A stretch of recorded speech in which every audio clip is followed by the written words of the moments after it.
Hoje vamos falar sobre medidas de associação. Olá, eu sou Marcos Vessoso, seja muito bem-vindo ao nosso canal. Dando sequência aos vídeos que tratamos sobre variáveis numéricas, hoje nós vamos falar das medidas de associação entre duas variáveis dessa natureza, entre duas variáveis numéricas. Para facilitar a compreensão, vou, como sempre, usar um slide aqui para ficar mais fácil passar essas explicações para vocês, ok? Então vamos lá. Bom, aqui temos no slide duas variáveis numéricas e nós vamos tratar da primeira medida de associação comum de se utilizar no caso da análise de uma análise desse tipo. A primeira medida é uma medida bastante conhecida, que é o coeficiente de correlação de Pearson, né? Então, o que indica uma medida, esse coeficiente de correlação?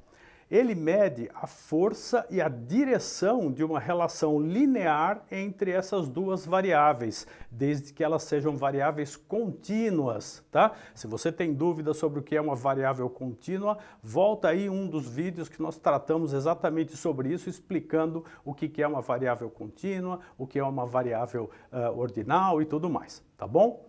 Então, o coeficiente de correlação de Pearson, ele acaba, quando a gente calcula ele fica entre -1 e +1, né? Entre um negativo e um positivo. E o que isso significa? Então, repare aqui, se eu tenho uma correlação perfeitamente positiva, ou seja, o coeficiente é igual a 1, significa que quando uma variável sobe, a outra também sobe. As duas crescem juntas. Já numa correlação perfeitamente negativa, o coeficiente seria -1, significando que enquanto uma sobe, a outra desce. Então, uma cresce, a outra decresce, né? Então, é como está ali no gráfico. Então, o coeficiente R minúsculo pode ser 1 ou -1. E quando ele é muito próximo de zero, o que acontece? Não existe uma correlação, ou é uma correlação muito fraca e o gráfico fica do jeito que está aparecendo aqui no slide. Ele fica fica uma nuvem de pontos, digamos assim, né? Então, veja, isso é uma forma de analisar duas variáveis numéricas, de modo que a gente, sabendo qual é o movimento de uma, a gente consegue até prever o movimento da outra, no sentido de aumentar ou diminuir. Quando é possível utilizar o coeficiente de correlação de Pearson? Já disse, são duas variáveis contínuas. Eu preciso, obviamente, ter registro em pares. E deve existir uma certa relação linear entre elas, porque senão você vai ter um coeficiente não significante, ele vai ser um coeficiente muito perto de zero. A distribuição dessas variáveis, ela deve ser uma distribuição normal e é esperado que você não tenha muitos outliers, né? Uma ausência de outliers é o principal, é a melhor das condições, ok? Muito bem, mas o que aconteceria se eu não tivesse duas variáveis que acompanham, né, esses requerimentos do coeficiente de Pearson? Eu posso utilizar um segundo coeficiente de correlação, que é o coeficiente de correlação de Spearman.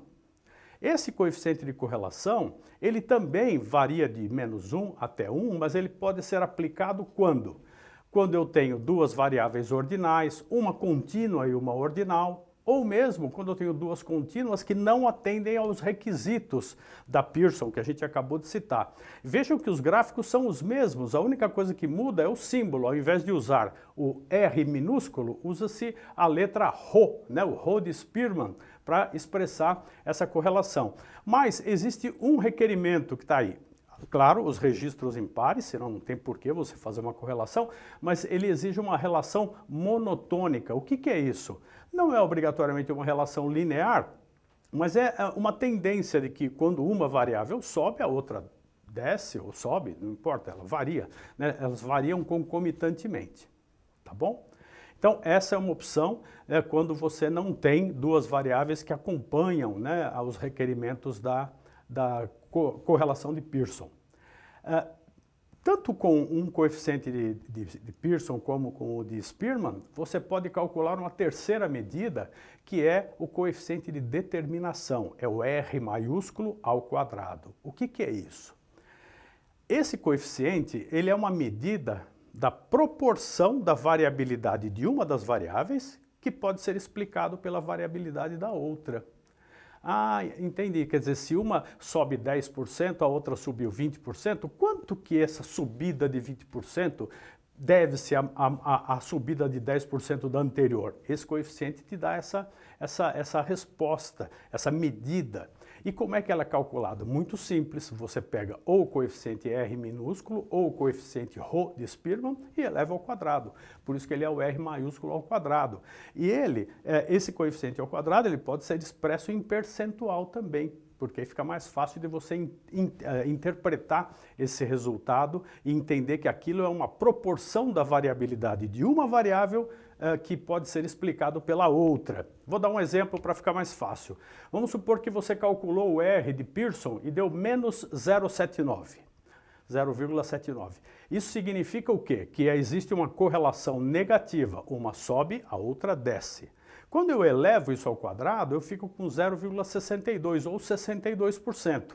Então, o R minúsculo nos indica essa correlação negativa, ou seja, uma cresce, a outra decresce, e o R quadrado nos diz que 62% da variabilidade de uma das variáveis é explicada pela variabilidade da outra.